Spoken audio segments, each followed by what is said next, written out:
Alright guys, today we're going to be talking about Kirchhoff's current and voltage laws. Here we have Kirchhoff's current law. Total current flowing into a node junction is equal to the total current flowing out. If I1 is flowing in and I2 is flowing out and I3 is flowing out, I1 is equal to I2 plus I3. If I1 is 8 amps and I2 is 5 amps, I3 would have to be 3 amps.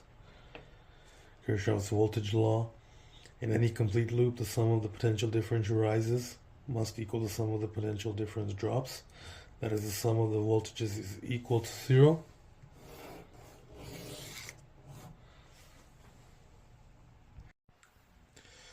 Alright guys, let's practice the Kirchhoff's current and voltage laws. V1 equals 10 volts, plus side, minus side. R1 is 5 ohms, V2 is 3 volts, plus side, minus side.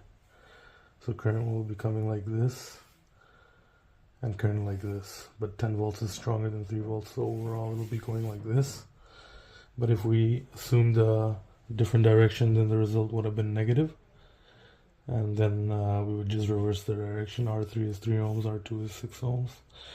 So if we did a KVL like this, and we did a KVL, so we're coming like this. So we hit the minus side first on this battery. So I'll put a minus 10 here. And then we hit the R1. So that's going to be plus 5I. Now we hit the plus side of this V2 battery. Plus 3.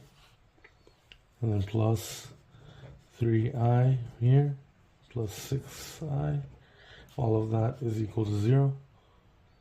And then if we simplify, we have a minus 10 and a 3. That's going to give minus 7. Bring that to the other side. 7 is equal to 14I. Therefore, I is equal to 7 by 14, 0.5 amps. We have a current of 0.5 amps going through the circuit, and our direction was correct. There you go, guys. Alright guys, here's another example. Here we have a 20 volt battery, 5 ohm resistor, 3 ohm resistor, 10 ohm resistor, a 10 volt battery.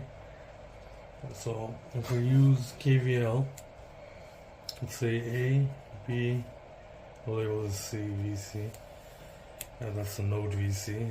This is KVL A, KVL B. If we do KVL at A, we have minus 20 plus 5 I1, label this I2, label this I3,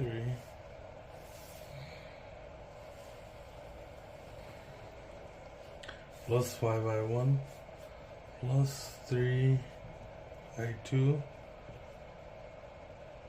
is going to equal 0. That's our first equation. Then if we do KVL at B,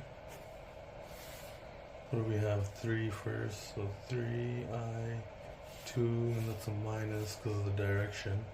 I'm going up, and I2 is labeled as going down, plus 10I3, and then minus 10 volt here is equal to 0.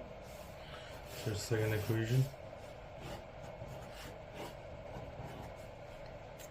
And then for our third equation, we have a node here, VC.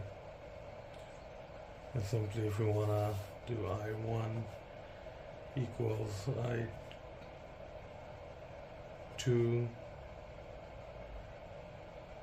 plus I3. I1's entering and I2 and I3 are leaving. So now we have 3 equations and 3 unknowns. Now we're ready to solve this circuit that I can show in a later video.